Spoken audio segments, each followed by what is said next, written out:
மெஜாரிட்டிக்கு தேவையான எண்ணிக்கையெல்லாம் தாண்டி 144 பேருடைய ஆதரவோடு பெரும்பான்மையை நிலைநாட்டி தமிழக வெற்றி கழக ஆட்சி உறுதியாகி இருக்கிறது. நம்பிக்கை கோரும் தீர்மானத்துல விஜய் அரசு வெற்றி பெற்றிருக்கிறது அப்படிங்கிற முக்கிய செய்தியை பார்க்கின்றோம். அதனது காட்சிகளை பார்த்தோம். சபாநாயகர் இந்த நம்பிக்கை வாக்கெடுப்பு நிகழ்வை முதலமைச்சர் இந்த அரசினர் தீர்மானத்தை முன்மொழிய தொடங்கினார். முதலமைச்சருடைய இந்த தீர்மானத்தின் மீது விவாதம் நடைபெற்றது. அனைத்து கட்சிகளும் பேசினார்கள். இதுல நிறைய சலசலப்பு பார்த்தோம். விமர்சனங்களை பல்வேறு எதிர்கட்சிகள் முன்வைத்தார்கள். இந்த நிலையில அண்ணா திராவிட முன்னேற்ற கழகத்தில் திரு எடப்பாடி பழனிசாமி அவர்களும் பேசினார். அதே போல திரு எஸ்பி வேலுமணியும் பேசினார். அந்த பேச்சுக்கு அண்ணா திராவிட முன்னேற்ற கழகத்தில் பொதுச் செயலாளரை ஆதரிக்கக்கூடிய பிரிவு எதிர்ப்பு தெரிவித்தது. சபாநாயகர் என்னுடைய தனி உரிமையின் பேர்ல நான் பேச அனுமதிக்கின்றேன் என்று சொன்னார். எதிர்கட்சி தலைவர் பேசினார். திராவிட முன்னேற்ற கழகம் இந்த தீர்மானத்தில் பங்கு கொள்ளாது, வெளிநடப்பு செய்யும் என்று எதிர்கட்சி தலைவர் திரு பாரதிய ஜனதா கட்சி ஆகிய கட்சிகள் இந்த தீர்மானத்துல அப்ஸ்டென்ஷன் நடுவு நிலைமை மேற்கொண்டார்கள் அப்படிங்கறத நம்ம பார்க்கின்றோம். அதே போல அமமுக சோல் சட்டமன்ற உறுப்பினராக வென்று இன்று பிரேக்கிங் த ரேங்க்ஸ் அவர் தமிழக வெற்றி கழகத்துக்கு ஆதரவாக வாக்களித்திருக்கிறார். மிகவும் சுவாரஸ்யமாக நோக்கப்பட்டது அதிமுகவுடைய நிலைப்பாடு. திரு எடப்பாடி பழனிசாமி அவர்களுடைய நிலைப்பாட்டை ஒட்டி இந்த அரசுக்கு எதிராக 22 பேர் வாக்களிக்க திரு சி வி சண்முகம், திரு எஸ் பி வேலுமணி அவருடைய நிலைப்பாட்டை ஒட்டி 25 சட்டமன்ற உறுப்பினர்கள் இந்த அரசுக்கு ஆதரவாக வாக்களித்திருக்கிறார்கள். திரு எடப்பாடி பழனிசாமி அவர்களது தலைமையிலான அணி மட்டுமே இந்த தீர்மானத்தில் அரசுக்கு எதிராக வாக்களித்திருக்கிறது. மற்றவர்கள் நடுவு நிலைமை வகித்திருக்கிறார்கள். திராவிட முன்னேற்ற கழக அணி வெளிநடப்பு செய்திருக்கிறது. எஸ் பி வேலுமணி தலைமையிலான அணி அரசுக்கு ஆதரவாக வாக்களித்திருக்கிறது.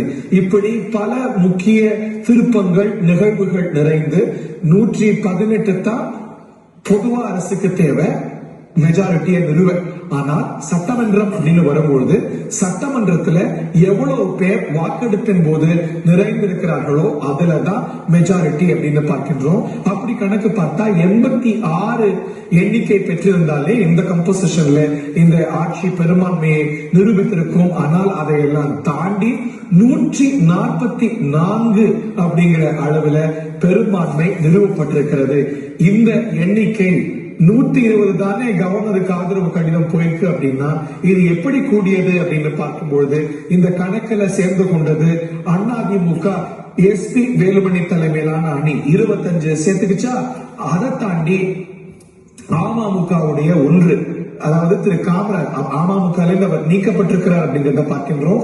மன்னார்குடி சட்டமன்ற உறுப்பினர் அரசுக்கு ஆதரவான நிலையை நேற்றும் எடுத்தார், இன்றும் ஆதரவாக வாக்களித்தார்.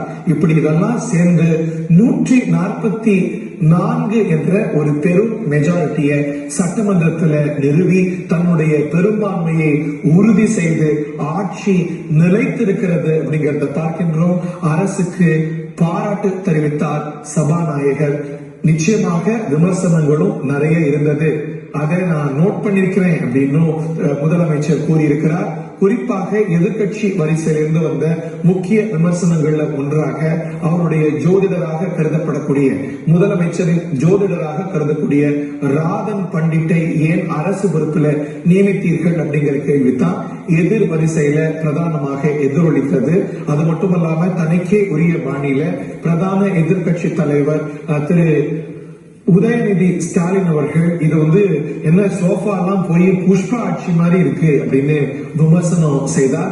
அதை தாண்டி நீங்க ஒரு தூய ஆட்சி அப்படின்னு சொன்னீங்களே, எங்க கூட்டணி கட்சியில இடம்பெற்றவர்களுடைய ஆதரவோடு தானே இந்த அரசு நிறுவ பெற்றிருக்கிறது. அதை தாண்டி மற்றும் பலர் அப்படின்னு அதிமுகவை விமர்சித்தீங்களே, அதுல சிலருடைய ஆதரவோடு தானே இந்த அரசு நிறுவ பெற்றிருக்கிறது என்று விமர்சனமும் வைத்தார். அரசுடைய செயல்பாட்டுக்கும் விமர்சனங்கள் கருத்துகள், அதுவும் குறிப்பா கடந்த சில நாட்கள்ல எழுந்த சில விஷயங்களுக்கு விமர்சனங்களும் அதே சமயத்துல எதிர்வரிசையிலிருந்து பாராட்டுகளும் நிறைந்து மிகுந்த சுவாரஸ்யத்தோடு பல திருப்பங்களோடு தமிழ்நாடு சட்டப்பேரவையுடைய முதல் பிரதான அலுவலாக நம்பிக்கை வாக்கெடுப்பு. காரணம், ஆளுநர் பதவி பிரமாணம் செய்து வைத்திருந்தாலும் கூட subjected to the floor test. இதுல இந்த பெரும்பான்மை நிறுவப்பட வேண்டும் என்ற கண்டிஷனை கொடுத்திருந்தார். இன்றுதான் ஆளுநர் கொடுத்த டெட்லைன். 13ஆம் தேதி அன்றோ அதற்கு முன்னமோ இந்த நம்பிக்கை வாக்கெடுப்பு நடக்கப்பட வேண்டும் என்று அறிவித்திருந்தார். ஒருவேளை இந்த நம்பிக்கை வாக்கெடுப்புல பெரும்பான்மை கிடைக்கவில்லை என்றால் இந்த அரசு கவிழ்ந்திருக்கும். அந்த நிலையெல்லாம் தாண்டி இது ஒரு நல்ல மெஜாரிட்டியாக, யாரும் கடந்த சில நாட்கள்ல கணிக்காத ஒரு மெஜாரிட்டியாக 144 என்ற மெஜாரிட்டியை சட்டமன்ற பேரவையில நிறுவி இருக்கிறது இந்த அரசு என்பது குறிப்பிடத்தக்கது. இதுல குறிப்பிடத்தகுந்த விஷயம், அதிமுகவுடைய ஒரு அணி திரு எஸ்.பி. வேலுமணி தலைமையில 25 சட்டமன்ற உறுப்பினர்கள் இந்த அணிக்கு ஆதரவாக, அரசுக்கு ஆதரவாக வாக்களித்திருக்கிறார்கள் என்பது குறிப்பிடத்தக்கது. நம்பிக்கை வாக்கெடுப்பு அவைக்கு வரும்பொழுது பதவி பிரமாணம் எடுத்த அரசுகள் தோற்ற வரலாறு நாடாளுமன்றங்கள்ல உண்டு, சட்டமன்ற பேரவைகள்ல உண்டு. குறிப்பாக தோற்ற வரலாறு என்றால் வாஜ்பாய் தலைமையிலான அரசு 13 நாட்களிலேயே தோற்று போனது. ரொம்ப சமீபத்தில் எடியூரப்பா அரசு கர்நாடகத்தில் தோல்வியுற்றது. சோ ஒரு ஃப்ளோர் டெஸ்ட்ல நிச்சயமாக பெரும்பான்மையை நிறுவுவார்கள் என்ற அவுட்கம் மட்டும் கிடையாது, எப்படி வேண்டுமானாலும் நடக்கலாம். குறிப்பாக கடந்த வாரங்கள்ல ஒரு அன்சர்டினிட்டி, ஒரு நிலையற்ற தன்மை இருந்த நிலையில அதையெல்லாம் தாண்டி அந்த அன்சர்டினிட்டி பீட் ஆகி இன்னைக்கு ஒரு பெரிய பெரும்பான்மை இந்த அரசால நிறுவ பெற்றிருக்கிறத பார்க்கின்றோம். உபயம் அதிமுகவின் 25 உறுப்பினர்கள் மற்றும் அமமுகவின் ஒரு உறுப்பினர், அவர் அமமுகவிலிருந்து நீக்கப்பட்டிருக்கிறார் அப்படிங்கிறத பார்க்கின்றோம். மிக சுவாரஸ்யமாக திராவிட முன்னேற்ற கழக கூட்டணி கட்சிகள் எல்லாம் தலைமை கட்சி என்ன நிலைப்பாடு எடுக்கிறதோ அதை ஒட்டியே வெளிநடப்பு செய்தார்கள். குறிப்பாக மிசஸ் பிரேமலதா விஜயகாந்தின் தேமுதிக, மதிமுக, பேராசிரியர் ஜவாஹிருல்லா, திரு தமீமுன் அன்சாரி இவர்கள் எல்லாம் திராவிட முன்னேற்ற கழக நிலைப்பாட்டை ஒட்டியே நிலைப்பாடு எடுத்தார்கள். ஆனால் அதிமுகவில் கட்சியே 2 நிலைப்பாடு எடுத்திருக்கிறது, 2 குழுவாக பிரிந்து நிலைப்பாடு எடுத்திருக்கிறது.